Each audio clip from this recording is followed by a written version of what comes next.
তো এখন খাওয়া দাওয়া করে স্নান করে নিয়েছি। তো স্নান টান করে এখন যাচ্ছি ঠাকুর ঘরে, ঠাকুরের সব কিছু গোছাবো বলে।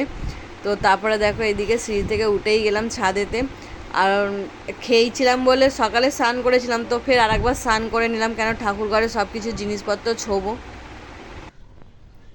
তো হ্যালো এভরিওয়ান, তো তোমরা সবাই কেমন আছো? আশা করি খুব ভালো আছো, আমিও খুব ভালো আছি। আর welcome back to my channel, আমি তোমাদের মিঠু। তো আজকের হচ্ছে কি অম্বুবাচী ছেড়ে গেছে, তার কারণে আমাদের সব ঠাকুর ঘর পরিষ্কার করতে হয়। মানে ঠাকুরের সব জামা কাপড় খুলে আবার কাচাকুচি করবো, আবার ভালো জামা কাপড় পরাবো, আসন পাতবো। তো এখন ঠাকুর ঘর পরিষ্কার করবো, কেন কালকে আমাদের শীতলা পুজো আছে। তো কালকে টাইম পাবো না, মানে টাইম পেলেও অনেক কাজ আছে, এত কাজ একসঙ্গে করা যাবে না, তাই জন্য আজকের ভাবলাম ঠাকুরঘরটা পরিষ্কার করে ফেলি।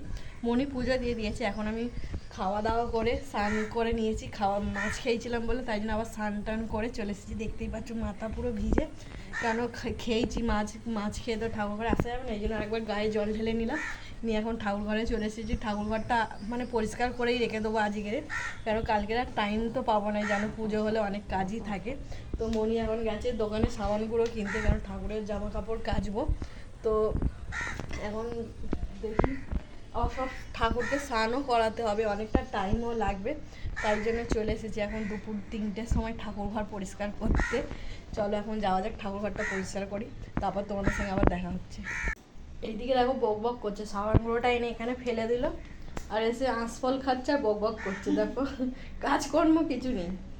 আর এখানটায় ঠাকুরের জামা কাপড়গুলো ইয়ে করবো, ওই মেলে দিবি। এই শোন শোন শোন শোন মনি, কাঁচা হয়ে গেল। হ্যাঁ, ঠাকুরগুলোকে নামিয়ে ঠাকুরের জায়গাটা মুছে দিয়েছি, দিয়ে এখন সব ঠাকুরের সব আসনগুলো কেচে কুচে এনেছি। এখানে গোপুর জামা। আরে পেপার নিয়ে আসবে তোমার, ততক্ষণ পেপার নেই, ততক্ষণ ওদের রাখতে হবে। তা এখন সব ঠাকুরের চান করাচ্ছ?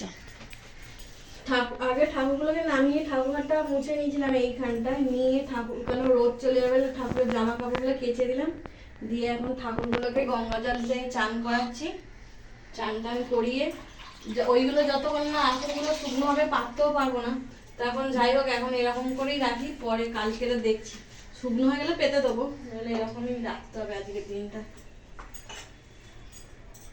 পেপারও নেই যে নিচে পেপার বেছাবো, এমনি সময় কত পেপার থাকে, এত ঠাকুর আমাদের, ওই গোপালগুলোকে ওই দিকে ওখানটায় রেখেছি। এখানে রেখেছে মা এই গোপালকে। আমাদের ঘরে না বেশি ঠাকুর, সব ঠাকুর পাবে।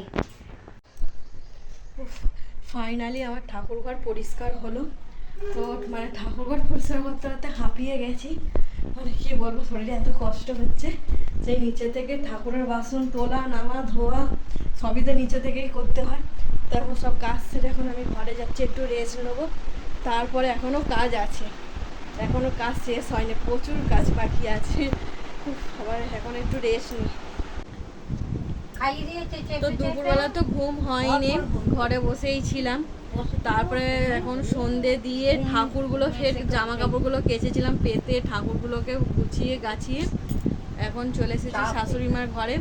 আর কালকে আমাদের শীতলা পুজো, তার এসে দেখছি শাশুড়ি মা পুরো রান্না করে রেডি।